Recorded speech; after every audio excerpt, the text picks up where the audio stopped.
अस्सलाम वालेकुम my YouTube family, क्या हाल है। उम्मीद है आप सब ठीक होंगे। आज मैं आपसे अपनी मंथली ग्रोसरी शेयर करूंगी। ग्रोसरी करने का जो बेस्ट जो टाइम है ना, वो है आपके ना मंथ की आखिरी जो होंगी ना, तकरीबन 25 तारीख से 24 तारीख से लेके 30 तारीख तक। उसमें ये होता है कि ज़्यादातर लोगों को सैलरी इतनी नहीं मिली होती, तो इस वजह से ना वहाँ रश नहीं होता और आराम से आप जाके ना ग्रोसरी कर सकते हैं।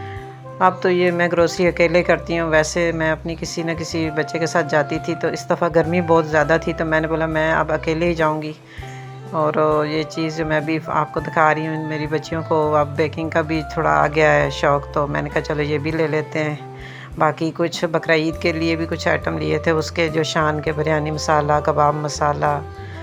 और वैसे तो हम लोग सर्फ एक्सेल ज़्यादा यूज़ करते हैं। इस दफ़ा सनलाइट भी ले आई हूँ, देखो कैसा रहता है तजर्बा। बाकी ये छोटी छोटी चीज़ें सब आपको नज़र आ रही होंगी। मैंने अपने शौहर की पसंद को भी मद्देनज़र रखा है, और मैं अपनी भी तिब्बत क्रीम भी इस दफ़ा लेकर आई हूँ। अच्छा, हमारे घर में ना वाइट आटा नहीं इस्तेमाल होता। इस दफ़ा हमने गलती से ले लिया था, पर वो नहीं यूज़ हुआ, तो अब देखो क्या करते हैं, इसका कोई हल निकालना है। वैसे हमारे यहाँ जो है ना चक्की का आटा इस्तेमाल होता है, तो ये जो चक्की का आटा है ये माशाल्लाह बहुत अच्छा होता है। हमें अब आदत हो गई है, हम बिल्कुल अब कोई दूसरा आटा खा भी नहीं सकते।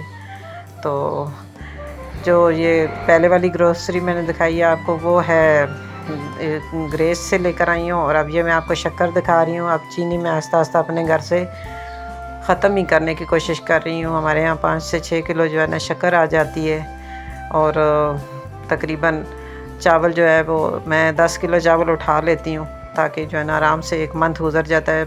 मतलब अब जिस तरह की फैमिली है छोटी, इस तरह ये 5-10 किलो चावल बहुत होते हैं हमें पर मंथ जो है ना लेने पड़ते हैं। और ताज़े और फ्रेश चावल हों तो ज़्यादा अच्छा होता है। और पिछली दफ़ा आपको मैंने बताया था कि चावलों में जो है ना थोड़ा वो कीड़ा लग गया था, तो इस वजह से थोड़ा डर भी लग रहा था। तो इस दफ़ा मैंने ना चावल ही कम उठाए हैं, और इस दफ़ा तो मैं शुरू से ही ना अपने चावलों की हिफाजत करूँगी, ताकि अगर वो बच जाए तो अगले मंथ में भी मैं उसको अगर रखूँ तो उसमें कीड़ा ना लगे। तो मैंने आज शुरू में ना इस दफ़ा जो है ना लहसुन वगैरह जो है ना मैंने शुरू में ही रख दिया इसके अंदर, ताकि इसमें कीड़ा लगे ही ना। तो जो भी आप इसके अंदर लहसुन रख देते हैं ना, तो अगर बाद में देखें उसको छील के अगर वो सही हो तो आप उसको यूज़ कर सकते हैं। वैसे इस दफ़ा जो है ना, क्योंकि मेरे चावल बिल्कुल साफ़ थे, तो मैंने जो है ना छीला नहीं है लहसुन को, ऐसे ही बस लहसुन के ना मतलब जो है अलग अलग करके ना वो मैंने मिक्स करके अपनी। अब इसकी मतलब ये है कि जब मैं चावल निकालती हूँ ना पकाने के लिए, तो उस वक्त मोटा मोटा लहसुन इसमें से उठा लेते हैं हम लोग। तो वैसे भी माशाल्लाह ये चावल इतने अच्छे होते हैं, इनका मतलब कि चुनने नहीं पड़ते चावल, कोई पत्थर वत्थर नहीं होते, अच्छे होते हैं चावल माशाल्लाह पकने में। बिरयानी वगैरह हर चीज़ बहुत अच्छी बनती है। तो अब हम आपको जो है ना ये दिखा रहे हैं। अपने खाने के साथ साथ ना हम ना चिड़ियों और कबूतरों के लिए भी ना तकरीबन 5 किलो बाजरा उठाते हैं, तो आराम से पूरा महीना चल जाता है। ये मेरी बेटी फ़ायज़ा ने आदत डाली हुई थी उन कबूतरों को, ख़ुद तो चली गई है, और अब हम लोग जो है ना इसको जो है ना उसकी जो काम था उसको जारी रखा हुआ है। ये मैं 2 बोतलों के अंदर ना मतलब बना के रख लेती हूँ, और नमाज फ़जर के बाद फिर हम लोग इनके दाना भी डालते हैं और फिर पानी भी चेंज कर देते हैं। फिर ज़ोहर की नमाज़ के बाद भी, क्योंकि गर्मियों में ना 2 दफ़ा पानी डालना पड़ता है, परिंदों को बहुत सख्त गर्मी होती है। तो आप लोग भी अपने ग्रोसरी में ना थोड़ा सा इस चीज़ का भी ख्याल रखा करें, जानवरों परिंदों का।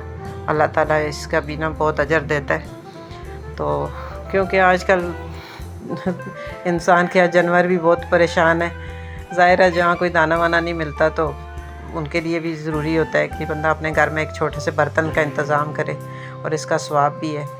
तो मैंने ये 2 जो ना बोतलें पक्की एक मखसूस रखी हुई हैं। ये 5 किलो इसमें आ जाता है, पर मैं इसमें डालूँगी आधे आधे दूसरी बोतल में, ताकि डालते हुए ना थोड़ा सा आसानी हो जाती है, क्योंकि 5 किलो पूरे उठाने पड़ते हैं फिर। और जब मैं अभी पंजाब गई थी, तो ये ड्यूटी पीछे मेरे हस्बैंड ने दी थी बहुत अच्छे तरीके से।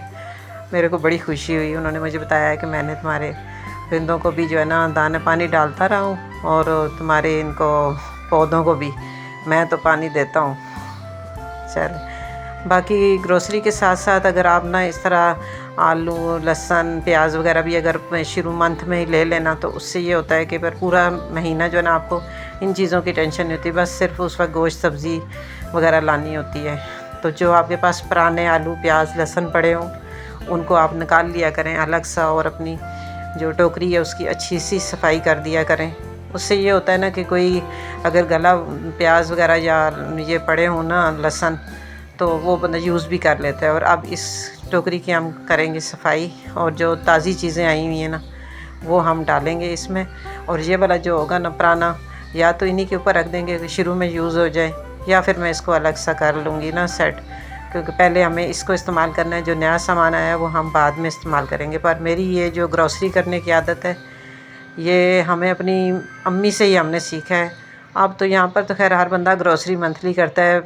उस वक्त जब हम बहुत छोटे छोटे थे और माली हालात भी उन दिनों में इतने लोगों के अच्छे नहीं होते थे, तो हमारी अम्मी उस वक्त भी पूरे घर की ग्रॉसरी इकट्ठी करती थी। तो अम्मी मुझे यही बोलती थी कि बेटा घर में सौदा हो ना तो बंदा भूखा नहीं मरता। तो हमारी अम्मी तो माशाल्लाह बहुत मेहनत से घर बनाया चलाया, उनसे हमने बहुत कुछ सीखा। अल्लाह ताला हमारी अम्मी का अगला जान अच्छा करे और जन्नत नसीब करे। सबसे बड़ा हमने अपनी अम्मी से सब्र सीखा। और अपने सब बहन भाइयों को भी मैं यही बोलती हूँ कि आपस में इत्फाक से रहा करें। ज़िंदगी का कोई पता नहीं कि किस वक्त अल्लाह ताला हमारी ज़िंदगी की किताब बंद कर दे। तो मैंने ऊपर तो मेरा जो प्याज है वो पूरा मुझे पता है कि इसमें 5 किलो प्याज टोकरी में आ जाता है। अब नीचे जो है ना मैंने आलू रखने हैं, और आलू जो है ना मैं इसलिए कम लेकर आती हूँ कि आलूओं को आजकल ना पता नहीं कोई मसला है कि वो थोड़े ख़राब जल्दी हो जाते हैं। तो इस वजह से अब मैं नीचे वाले पोर्शन में ना जो पहले नए आलू लाई हैं वो डाले ना, अब बाकी इसमें से कुछ जो प्याज वगैरह वो रख दूँगी, और यूज़ में वही करूँगी जो नीचे पुराना वाला प्याज वगैरह होगा। चलें, अब ये मेरी ग्रॉसरी की वीडियो थी, आपके साथ मैंने शेयर किया। अगर आपको पसंद आए तो लाइक करिएगा, शेयर करिएगा, सब्सक्राइब करिएगा और बेल आइकन दबाना मत भूलिएगा। मेरी तरफ़ से अल्लाह हाफ़िज़।